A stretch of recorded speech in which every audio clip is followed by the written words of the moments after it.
Hello बच्चों, कैसे हो आप सभी। उम्मीद है सब अच्छे होंगे और अपनी अपनी पढ़ाई में आप सभी बिजी होंगे। ठीक है, स्वागत है आप सभी का कॉन्सेप्ट एजुकेशन हब के इस डिजिटल एंड कॉन्सेप्चुअल आपके अपने प्लेटफॉर्म पे। ठीक है, और अपना यहाँ पे ये 10वीं का बैच चल ही रहा है।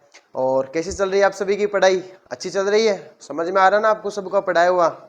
प्रश्न हो रहे हैं ना? हाँ, कॉन्सेप्ट सीखना है बच्चा लोग, ठीक है ना। देखो बच्चा लोग, कॉन्सेप्ट सीखोगे सवाल हो जाएंगे, सवाल को याद करोगे तो वो एक दिन याद रहेगा, 2 दिन के बाद में भूल जाओगे सब कुछ, तो वो फायदा नहीं है। ठीक है ना। आज हम क्या पढ़ने वाले हैं? देखो, लास्ट क्लास तक हमने शायद 4th चैप्टर यानी द्विघात समीकरण का जो चैप्टर है वो कंप्लीट कर लिया था। अब उस चैप्टर में क्या बचा है? कुछ भी नहीं बचा। उसके सारे कॉन्सेप्ट सीख लिए, सारे प्रश्न कर लिए। अब उसमें मैं आपको ये लेके आया हूं, हर बार यही करेंगे, जैसे ही एक चैप्टर खत्म हो जाएगा तो उसके कुछ क्विक रिवीजन दूंगा मैं। हाँ, तो मैं शॉर्टली क्विक रिवीजन करता हूं, उस पर अपना सारा का सारा फोकस आप यहीं पे रखोगे और आपको ये समझ में आने वाला है। अब तक आपने क्या पढ़ा?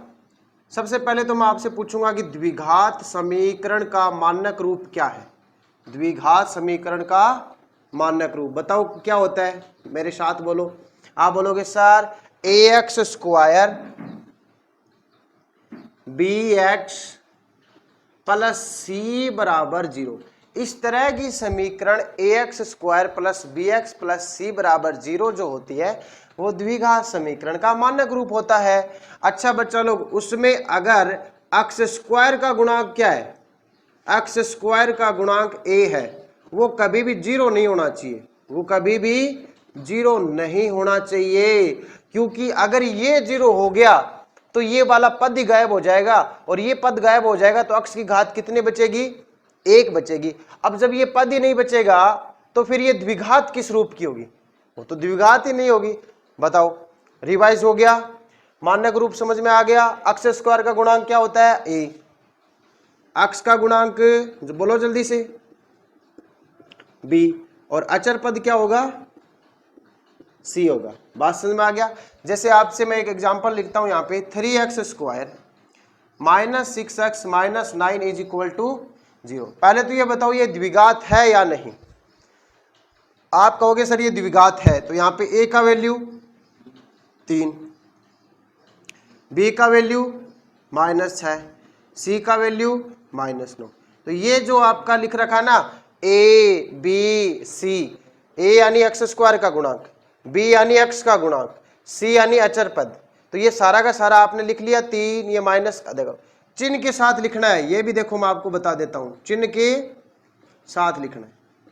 ठीक है, तो ये था द्विघात समीकरण का परिचय जो हमने रिवाइज किया। अब आगे बढ़ते हैं। ठीक है, देखो अब आगे क्या आपको रिवाइज कराऊंगा मैं, देखो। हाँ बच्चों, नेक्स्ट आपके सामने मैं एक नाम लिख रहा हूं, शून्यक, या फिर जिसको बोलते हैं मूल, या फिर उसको बोलते हैं हल, या फिर उसको बोलते हैं रूट। ये सब क्या होता है? शून्यक, मूल, हल, रूट, ये सब एक ही नाम है। ठीक है ना। जैसे अपने महादेव का नाम है शिव, शंकर, महादेव, विषधर, नीलकंठ, है ना। अब देखो ये सब अपने शिव जी के नाम है ना, तो वैसे ही शून्यक का मूल है, हल और रूट है। ठीक है, अब देखो ये क्या होता है, देखो शून्य क यानी शून्य बनाने वाला, क्या बनाने वाला? शून्य बनाने वाला। ठीक है, किसी भी समीकरण के बराबर में क्या बना देगा? 0। और अपने द्विघात समीकरण क्या होती है? ax square plus bx plus c बराबर 0। यानी x का एक ऐसा मान, देखो x का मान है ना, x का मान जो x की जगह रखेंगे और x की जगह रखते ही समीकरण का मान क्या हो जाए? 0। उसको क्या बोलेंगे? शून्यक, मूल, हल और रूट। ठीक है, ये आपको परिभाषा बताई। अब आप कहोगे सर ठीक है, इस शून्यकों को ज्ञात कैसे करते हैं? मूलों को ज्ञात कैसे करते हैं? तो मूलों को ज्ञात करने की विधि कितनी विधि है बताओ? मूलों की ज्ञात करने की विधि बताओ, रिवीजन कर रहे हैं अपन? हाँ, सही जवाब आपका, 2 विधि है ज्ञात करने की। अपने सिलेबस में विधियां, वैसे तो उसकी और भी हो सकती है, लेकिन सिलेबस में कितनी विधि है? 2 विधि। एक का नाम बताओ क्या है? गुणनखंड विधि। एक का नाम क्या है? गुणनखंड। और दूसरी का नाम क्या है? द्विघाती सूत्र। वेरी गुड, द्विघाती सूत्र। अब गुणनखंड विधि क्या होता है, ध्यान से देखना। जैसे मान लो ax स्क्वायर एक्स स्क्वायर छोड़ो, मैं आपको कोई सवाल ले लेता हूँ। जैसे आपने ले लिया x square minus 13x plus 36 बराबर है 0। अब देखो बच्चा लोग, यहां पर आपको गुणनखंड विधि में क्या करना है, दो गुणनखंड बनेंगे। द्विघात में कितने गुणनखंड बनेंगे, दो। कितने मूल आएंगे, दो, क्योंकि घात कितनी है, दो। बात समझ में, जितनी घात उतने ही हल। ठीक है। अब देखो यहाँ पे a का वैल्यू सर आप कहोगे इसके बाद 1 मान लो 1, b का वैल्यू -13, c का वैल्यू प्लस का 36। अब आगे क्या करते हैं, याद है ना, बीच वाली सड़क ऐसी की ऐसी -13, आरली बारली को गुणा करो, 1 गुणा 36 कितना आया 36। तो जोड़ करने पर कितना आना चाहिए -13, और गुणा करने पर क्या आना चाहिए 36। तो 9 और 4 क्या हो जाएगा, 9 और 4, वो भी कौन से होंगे, माइनस वाले। अब कई बच्चों को यहां समझ में नहीं आता है कि ये माइनस में क्यों लिया, दिमाग लगाओ बच्चा पार्टी।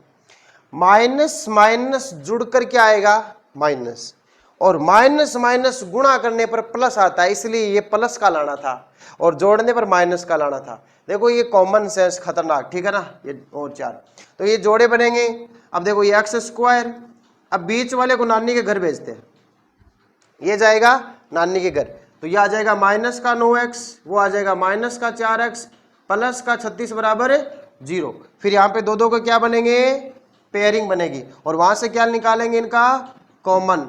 कॉमन के बाद में कितने गुणनखंड बनेंगे, 2 गुणनखंड बनेंगे, और उन गुणनखंड को किसके बराबर में रखेंगे, 0 के। कितने केस बनेंगे, 2 केस, फर्स्ट और केस सेकंड, और इससे हमारे हल क्या आएंगे, x के मान आएंगे। मैं उम्मीद करता हूं आपसे इस क्वेश्चन को आप कंप्लीट करोगे, और लास्ट में मैं आपके लिए 10 क्वेश्चन भी छोड़ूंगा, वो आपका होमवर्क रहेगा। जो नहीं हो रहा वो कमेंट सेक्शन में लिख देना, सर तीसरा नहीं हुआ, दूसरा नहीं हुआ, हो जाए तो बहुत अच्छी बात है, ठीक है। अदरवाइज आप टेलीग्राम चैनल अगर कोई चला रहा है, 10वीं क्लास वाले को पता नहीं होता है, कोई बात नहीं, जिसका हो वो मुझे वहां पे भी सेंड कर सकता है, लिंक नीचे दे दी गई है, ठीक है। अब देखो, तो बताओ गुणनखंड विधि हो गई। अब द्विघाती सूत्र विधि, उसमें द्विघाती सूत्र बोलो, x बराबर माइनस का b plus minus b square minus 4ac बटा 2a। यहां पर a की जगह a का मान रख दो, b की जगह b का मान रख दो, c की जगह c का मान रख दो, और ये तो विविक्तर होता है, क्या होता है विविक्तर, और इसका नाम होता है d, और बराबर बी स्क्वायर माइनस 4ac। सब जगह मान रख दो, कैलकुलेशन करोगे एक बार प्लस के साथ, एक बार माइनस के साथ। प्लस के साथ जाएंगे तो केस फर्स्ट, माइनस के साथ जाएंगे तो केस सेकंड। तो इस तरह से इसके सवाल हो जाएंगे। बताओ इस गुणनखंड विधि द्विघाती सूत्र विधि से क्या द्विघात समीकरण हल हो जाएगी, निश्चित हो जाएगी, ठीक है। अब आगे बढ़ते हैं, ठीक है, ये आपका एक क्विक रिवीजन था, आगे बढ़ते हैं, चलो।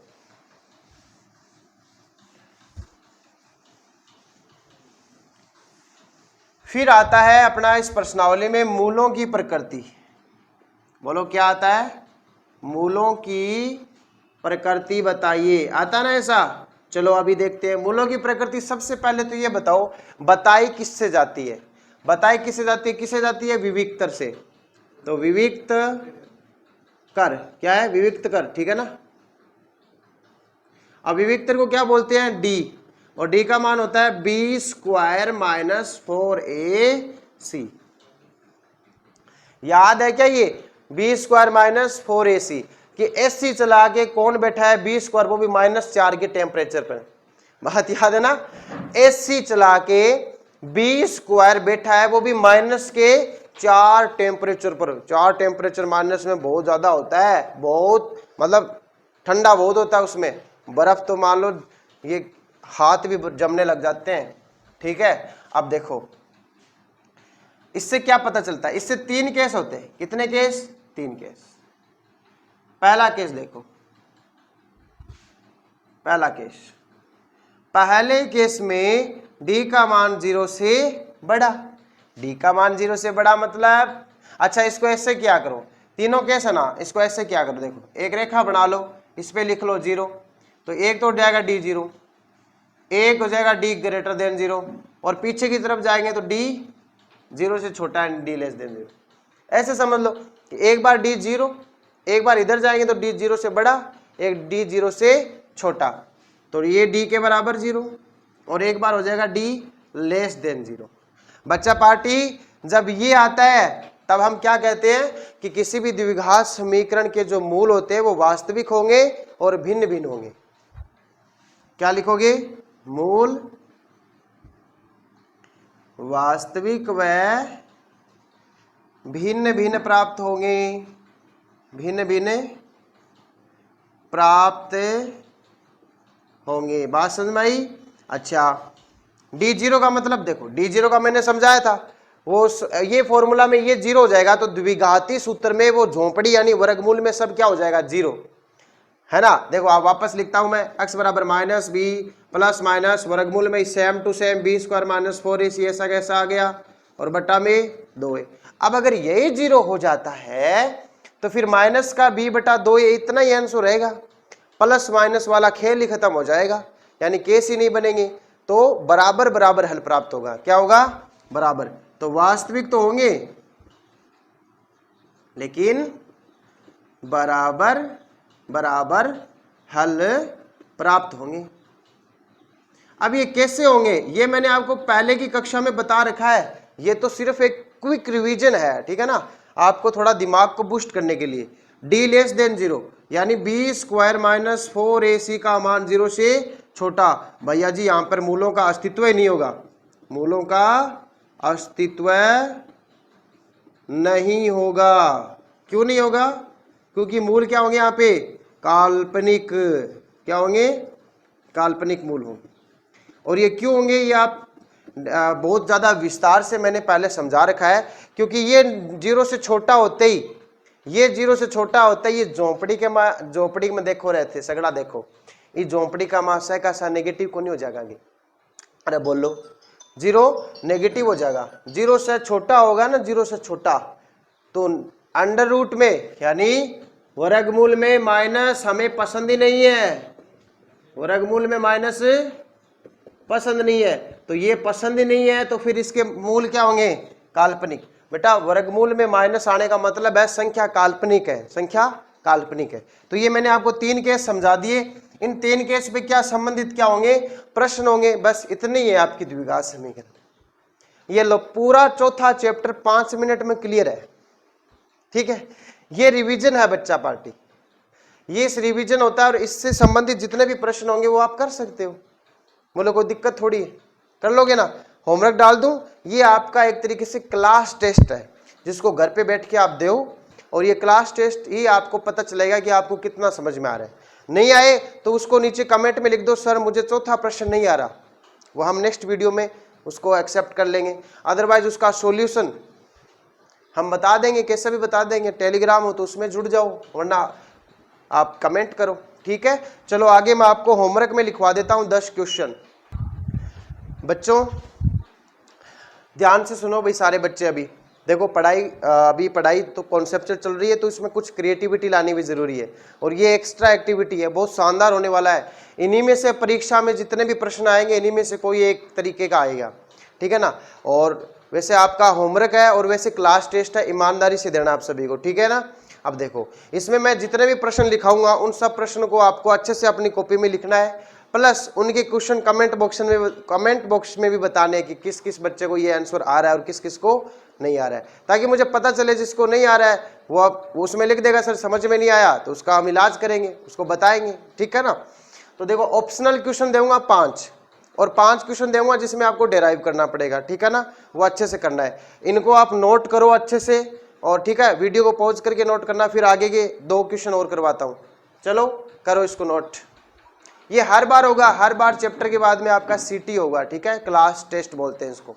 अच्छे से नोट करो वीडियो को रोक के, और उसके बाद में नीचे कमेंट बॉक्स में इसका आंसर देना, ठीक है बच्चा पार्टी। आई होप कि आप दे पाओगे, अच्छे से पढ़ के देना, ठीक है। छोटी छोटी मिस्टेक है इसमें बस, और कोई दिक्कत नहीं है। सभी ऑप्शन में अपना राइट ऑप्शन देना है, क्लिक करना है, ठीक है। आगे देखो भैया, इसको नोट कर लिया हो तो हाँ भाई, ये 2 नए प्रश्न आ गए अभी, क्वेश्चन नंबर 3, क्वेश्चन नंबर 4, जल्दी से नोट करो इनको। पहला प्रश्न है, निम्न में से कौन द्विघात समीकरण नहीं है? तो आपको वो चूज करना है जो द्विघात नहीं है, आराम से करना भाई, जल्दी मत करना। फिर चौथा क्वेश्चन देखो, द्विघात समीकरण में एक्स स्क्वायर का गुणांक का मान क्या नहीं हो सकता? तो मैंने जो पढ़ाया ना, क्विक रिवीजन में भी है, फर्स्ट वीडियो में भी है, एक्स स्क्वायर के गुणांक का मान क्या नहीं हो सकता, ठीक है ना, अच्छे से बताना इसका आंसर। अब अगर ये नोट हो जाए तो फिर आगे बढ़ते हैं। वीडियो को रोक के फिर देखा करो, पॉज कर लिया करो, फिर उतारा करो। चलो अब मैं आगे के क्वेश्चन लिखाता हूं। क्वेश्चन नंबर 5, बच्चा पार्टी, एक नया तड़कता फड़कता फ्रेश सवाल आपके सामने है, ठीक है ना। इसको अच्छे से देखना और फिर इसको नोट करो, उसमें से जो सही आंसर है उसको क्लिक करना है और नीचे कमेंट सेक्शन में उसका आंसर बताना है। अब आपके सर देखेंगे कि कौन कितना पढ़ रहा है, ठीक है ना। तो देखो इसको नोट करो।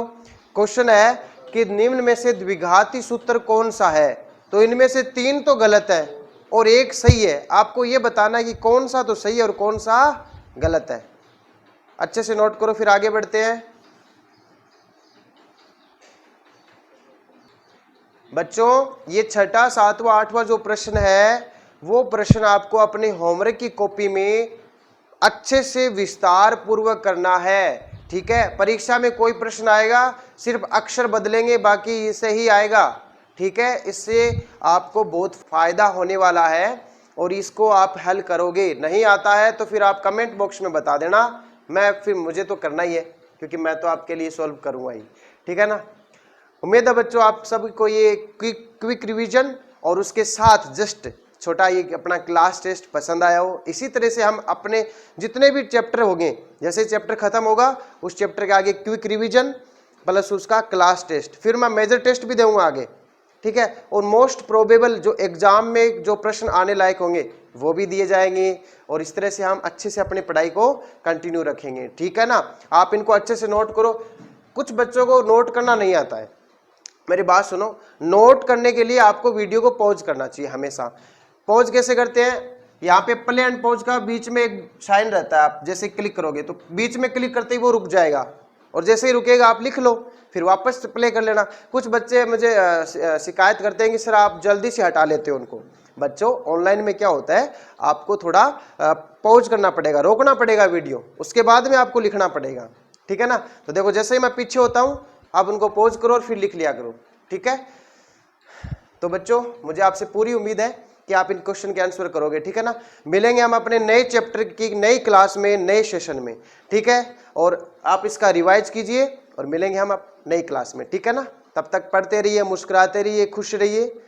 जय हिंद, जय भारत।